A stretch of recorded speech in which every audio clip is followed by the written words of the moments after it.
Continuamos en Gente que Inspira conversando con Gabriel Montiel y dejamos una pregunta en el aire. La importancia de los negocios es de estar presente en ese mundo digital. Como tú lo decías, hay un alto porcentaje de todos nosotros que utilizamos estas herramientas. Hablemos de las redes sociales en primer momento, ¿no? Se hablaba anteriormente que no existía SEO en lo que eran las redes sociales. Ya eso ha sido por allí de alguna manera comentado, pero vamos a hacerlo contigo. ¿Cómo hacemos para de alguna manera tener ese posicionamiento? Bueno, fíjate, el SEO, la palabra SEO es Search Engine Optimization, o sea, es optimizar el motor de búsqueda. ¿Qué es lo que está pasando? Que las redes sociales se han ido cada vez adaptando más a lo que son búsquedas, ¿no? De hecho, han habido unos esfuerzos de Instagram porque el buscador funcione más, cosa que no funciona, se ve horrible el de Instagram. Pero, por ejemplo, si utilizas el de TikTok, a mí me encanta porque no solo buscas algo que además te responde muy bien, sino es como un storytelling. Lo ves en video y dices, es demasiado relevante para el usuario porque empiezas a ver el video y dices, justo lo que estaba buscando, ¿no? Wow. Entonces, lo que están haciendo todas estas plataformas, sea redes sociales, sea buscadores, es que hay una manera en la que tú optimices la forma en que la gente busca y en que tú puedas aparecer. Fíjate, esto, de hecho, no nos estamos inventando el agua tibia. Google, digamos que es el más grande en los buscadores, en Venezuela es el que tiene la data. De hecho, se utiliza Safari, iPhone, la data viene de Google. Es una empresa que trabaja para la frase, si no está en Google, no existe. Es decir, ese es, digamos, el objetivo de ellos, ¿no? Entonces, bueno, ¿cómo haría eso esa plataforma? Es decir, no todos los negocios del mundo le pagan a Google. De manera que Google está interesado en entender la información, ¿okay? Es decir, en entender todo el ámbito digital para que cuando la persona esté buscando algo, Google dice, ¿quién me responde mejor a esto? Y entonces va a levantar y va a hacer un match. ¿Qué es levantar? Tú sabes que cuando buscas tienes las primeras 10 posiciones en el buscador, es la primera página. Después vas a la segunda página, nadie va a la segunda página, o sea, el 98% se queda en la primera página. Entonces, tienes nada más 10 oportunidades para salir en la primera.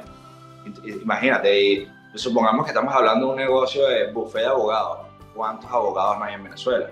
¿Cuántos abogados no hay en un estado? O estamos hablando de un negocio de casa de repuestos, por ejemplo. ¿Cuántas casas de repuestos no hay? Entonces, digamos, el reto de ser una de las primeras opciones es un reto que lo puedes hacer por dos vías. Una, con SEO, ¿okay? Que SEO es adaptarte a los niveles de búsqueda que ya existen y adaptarte a la plataforma. De hecho, tienes que cumplir 72 variables de Google para que él te tome en cuenta para las primeras posiciones, ¿no?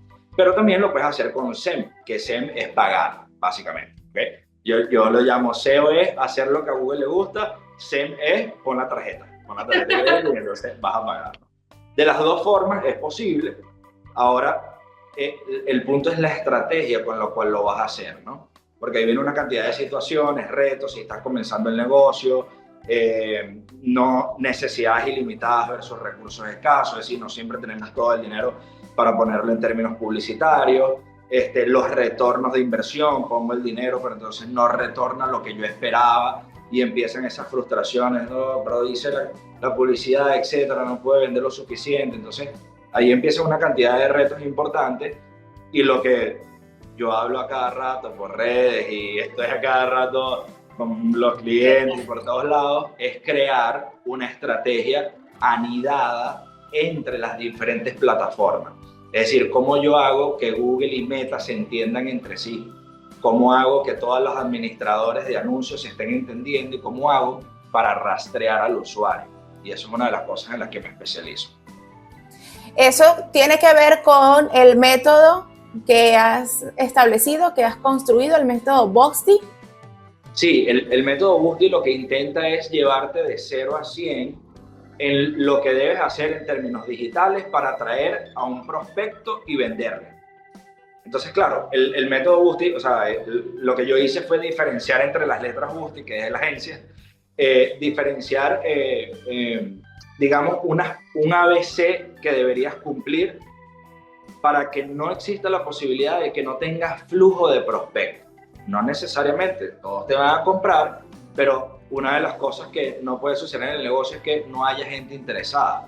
porque además el empresario venezolano acá tiene muchísimos retos, o sea, la importación, las nóminas, los temas país, los temas impositivos, los temas cambiarios, o sea, imagínate todo lo que tiene que andar un empresario en el día a día.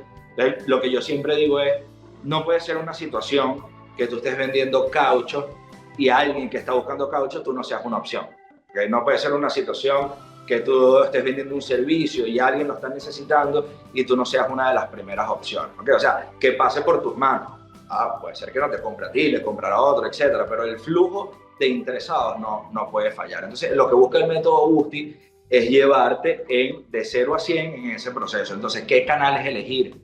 ¿Cuáles son mis líneas de negocio? ¿Cómo diferenciarlas? ¿Cuál es el lenguaje comunicacional con el que tengo que hablarle a ese comprador? ¿Okay? Sonará, o sea, y además uno lo escucha por todos lados y sonará fácil, pero... no es fácil. Vender caucho no es lo mismo que hacer cambio de aceite. Y en ese mismo sentido, ¿no? De emprendimiento, tú me dices, yo me convertí en emprendedor y quizás muchos de los que nos están viendo son emprendedores. Entender todo este lenguaje técnico quizás les es difícil, ¿no? Entender ese match, como bien tú lo decías, entre Google y Meta. Eso es difícil que un emprendedor, yo me pongo en la línea de emprendedor cuando no entendía nada de esto y es bastante complejo. En la próxima parte pudiéramos explicarle a ese emprendedor que está iniciando cómo obtener los primeros resultados si él lo está haciendo solito. Si quizás en este momento no tiene el capital para contratar a un especialista en esta área. Y, o sea, esas herramientas, esos tips como básicos para que él lo pueda hacer solito. Vamos a ir a esta pausa y regresamos con mucho más acá en Gente que Inspira. Ya volvemos.